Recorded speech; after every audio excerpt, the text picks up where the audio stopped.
¿Dónde están esos millones de muertos a manos de los inquisidores? ¿Dónde están? ¿Dónde están?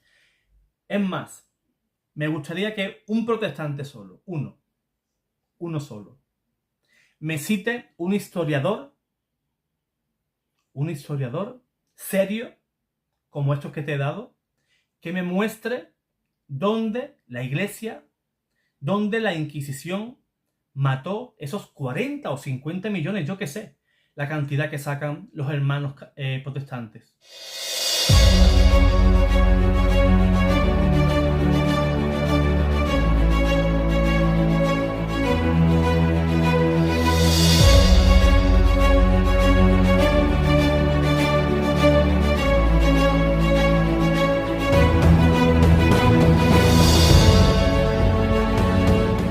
Bendiciones, hermanos, sean todos bienvenidos a Pater Noster. Te saluda tu hermano José Manuel Gutiérrez.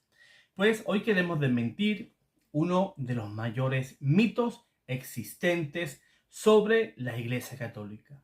Aquí en este canal muchas veces vienen hermanos de otras iglesias y nos hablan de cuántas muertes, asesinatos ha realizado la Inquisición en nombre de Cristo, ¿no? Y se hacen eco de esa leyenda negra que proveniente del mundo anglosajón y se la han creído, se la han tragado por completo. Pero eso pues se está comenzando a cambiar, porque sí hay historiadores anglosajones que son sinceros y están apegados a la verdad y son celosos de la verdad. E incluso la Inquisición, en nuestros días, toda esa leyenda negra, incluso se la han llegado a creer católicos. Incluso a veces en programas televisivos de aquí en España, pues a veces usan en diferentes programas, concursos, ¿no? Usan la palabra Inquisición como si fuera sinónimo, ¿verdad?, de castigos, de crueldad, de sangre, ¿verdad? Un mundo terrorífico. Pero no tiene nada que ver con la realidad. A veces pues muestran esas imágenes para tratar de traer o atraer más al público. Porque si no hay ese tipo de elementos, pues muchas personas pues le parecen los videos aburridos, ¿verdad? Hablarte de una inquisición en la cual simplemente sean informes de investigación, atestados, informes de testigos, pues eso como que a nadie le apetece ver un video de ese tipo, ¿verdad? Pero donde hay vísceras, hay sangre, desmembramientos, etc. Pues la gente pues le gusta ese morbo y van a ver eso. Pues bien, eso se va a acabar, ¿verdad? Hay diferentes estudios sobre la Inquisición. Por ejemplo, voy a citar al doctor James Hannam, que es un moderno historiador formado en la Universidad de Cambridge y el cual, pues, sus estudios son bastante relevantes porque también él es inglés, ¿verdad? Y no se le puede acusar de favoritismo de ninguna manera.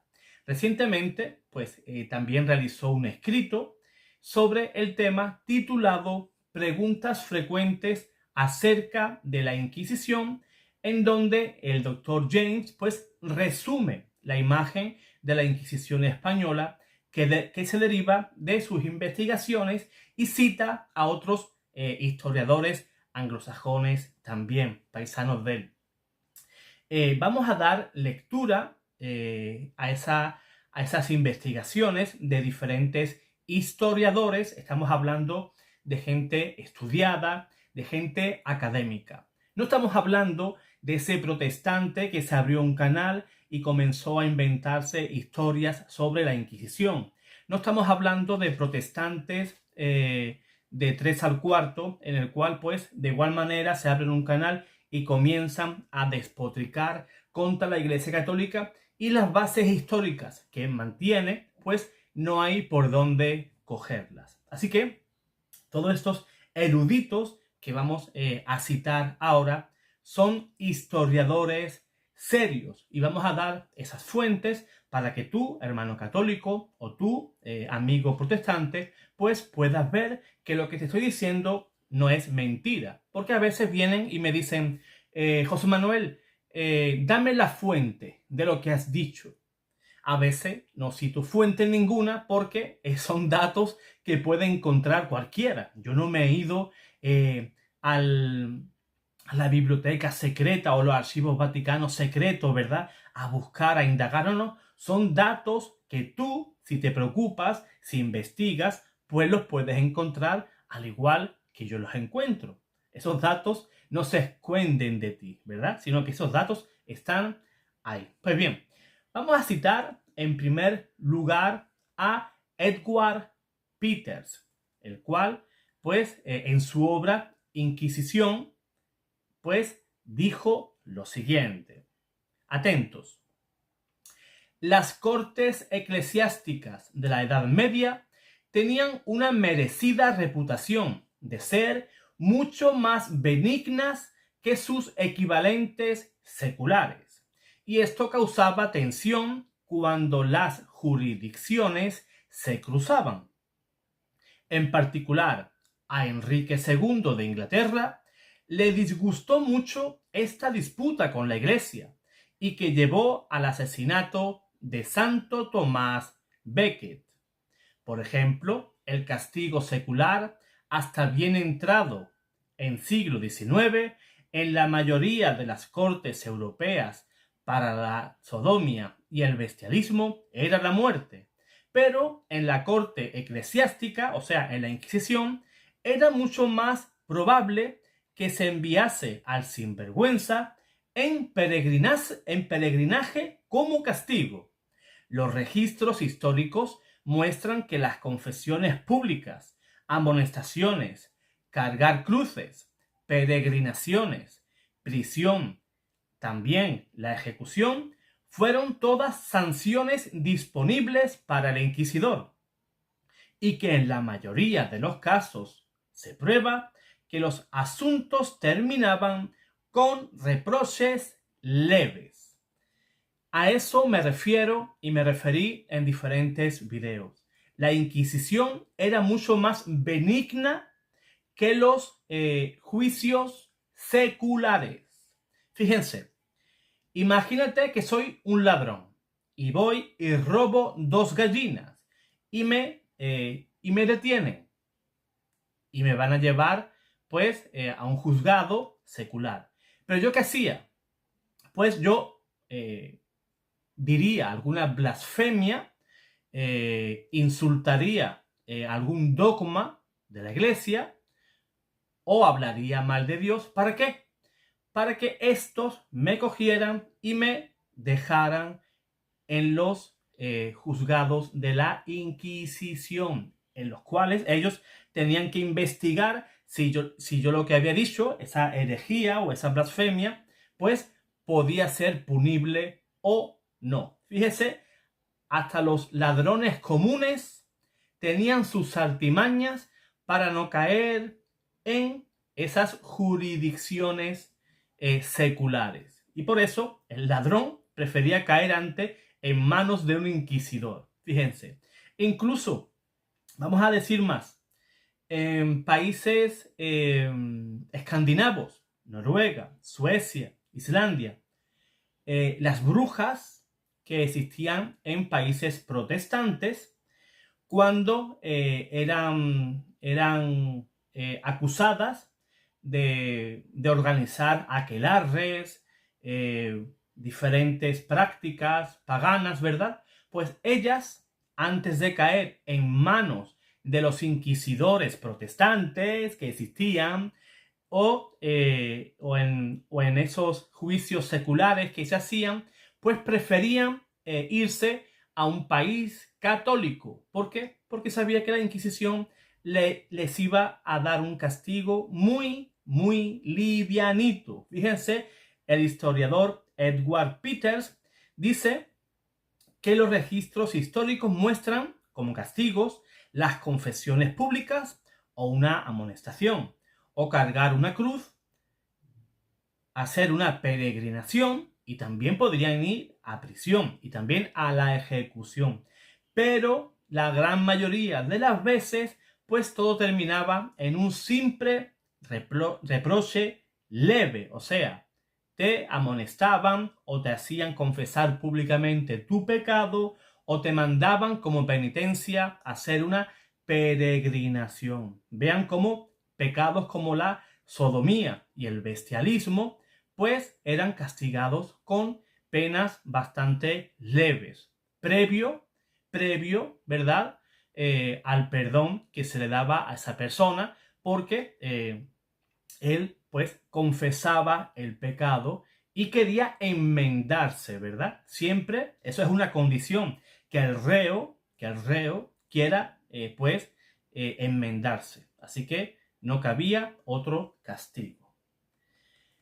También el historiador Henry A. Kelly dijo lo siguiente en su obra Inquisition and the Prosecution of Heresy.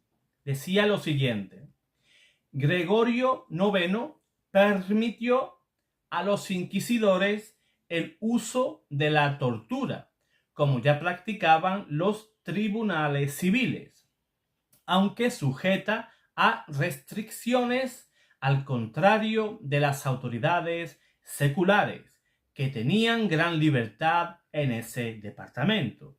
Se recurría muy raramente a esta e involucraba normalmente la flagelación y los azotes, y no tantos aparatos, garras o cuerdas, la garrucha mediante el cual la víctima es colgada de los brazos, soltada y detenida en seco para causar dolor de los miembros, también es mencionado en el siglo XV. Ocurrieron casos de abuso, sin embargo, esto llevó a procedimientos muchos más controlados. Ahí tenemos los museos en Lima, en Perú, también aquí en Toledo, en España, ¿verdad? Donde hay diferentes máquinas, diferentes artefactos, como la garrucha, ¿no? En el cual, pues, en ese museo, que lo único que busca él es ganar dinerito con las entradas, y muestran una serie de artefactos y dicen que eso eran las herramientas que usaban los inquisidores durante la Inquisición, cosa totalmente falsa. La Inquisición no usaba ese tipo de aparatos, ¿no? Incluso, si no lo sabes, en la Inquisición estaba prohibido causar una lesión que fuera para toda la vida. O sea, tú no podías partirle una pierna a una persona y quedar esta persona inválida o maltrecha. Tampoco se podía derramar sangre. Entonces, todos estos museos que muestran esas máquinas, todos esos artefactos que lo que hacen es buscar el morbo, ¿verdad? Hacen que la imaginación del visitante pues llegue a ver, como he dicho antes, ¿no? Vísceras, desmembramientos, ¿verdad? Todo aquello pues parecería una película totalmente de terror. Pues eso es totalmente falso. Otro dato importante es el del doctor Geoffrey Parker, que dijo lo siguiente: bajo cualquier criterio, la actuación de la Inquisición española fue espectacularmente buena y es un tesoro escondido para los historiadores sociales, ya que se cuentan con registros detallados acerca del común del pueblo. Todavía no se revisan todos los documentos. Hasta el momento, hablamos del año 1982, solo van aproximadamente una tercera parte. Y parece que la Inquisición, la cual operaba en todo el Imperio Español, ejecutó a unas 700 personas entre 1540 y el año 1700, de un total de 49.000 casos. También se reconoce que probablemente murieron unas 2.000 personas durante los primeros 50 años de operación, durante la persecución a judíos y musulmanes, que fue el periodo más severo. Esto nos lleva a un número aproximado de 5.000 para el periodo total de 350 años de su operación. Fíjense, este historiador, Jeffrey Parker, calcula un número aproximado a 5.000 de personas fallecidas, muertas en la Inquisición. Te pregunto, hermano protestante, ¿dónde están esos millones de personas que tú dices que la Inquisición mató? Como siempre digo, en tu mente perversa, es donde están esas millones de almas que supuestamente mató la Inquisición. Esos son datos de personas académicas, personas estudiosas. No son datos míos que yo me estoy inventando. Aquí tienes las fuentes. Para que luego no vengas preguntando de dónde saqué estas cifras, de dónde saqué estos datos. Ahí están. Y para prueba, un botón. Pero tenemos que recordar también, hermanos, fuera de todos esos datos, que la Inquisición, pues, solo tenía jurisdicción sobre los cristianos. Por lo tanto, no podía procesar a personas de diferentes religiones. Sí podía procesar a judíos y musulmanes conversos, o sea, que ya eran bautizados y eran acusados de sincretismo, pero nada podían hacer contra los judíos que vivían su fe o los musulmanes que vivían su fe.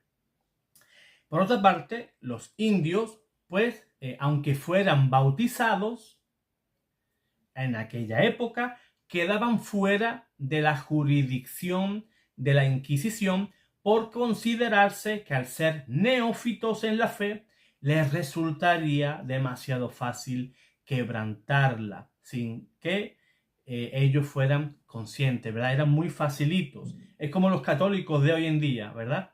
Personas que mantienen una fe muy, muy liviana y te viene un protestante y te lleva a su secta. Pues en aquel tiempo esas personas indias, pues eran muy fácil de convencer por otras religiones o por protestantes. Y la Inquisición, pues al considerarlos que eran neófitos, pues pasaban la mano por ellos y no le castigaban. Así que, ¿dónde están esos millones de muertos a manos de los inquisidores? ¿Dónde están? ¿Dónde están? Es más, me gustaría que un protestante solo, uno solo, me cite un historiador serio, como estos que te he dado, que me muestre dónde la Iglesia, dónde la Inquisición mató esos 40 o 50 millones, yo qué sé, la cantidad que sacan los hermanos protestantes. No sé de dónde sacan esas cifras. No sé de dónde las sacan. Pero siempre que es para atacar a la Iglesia, no importa de dónde se saque la información, sino lo único que importa es atacar a la Iglesia. Aunque no tengamos base, pero atacar a la Iglesia. Miente, que algo siempre quedará. Dios te guarde, Dios te bendiga.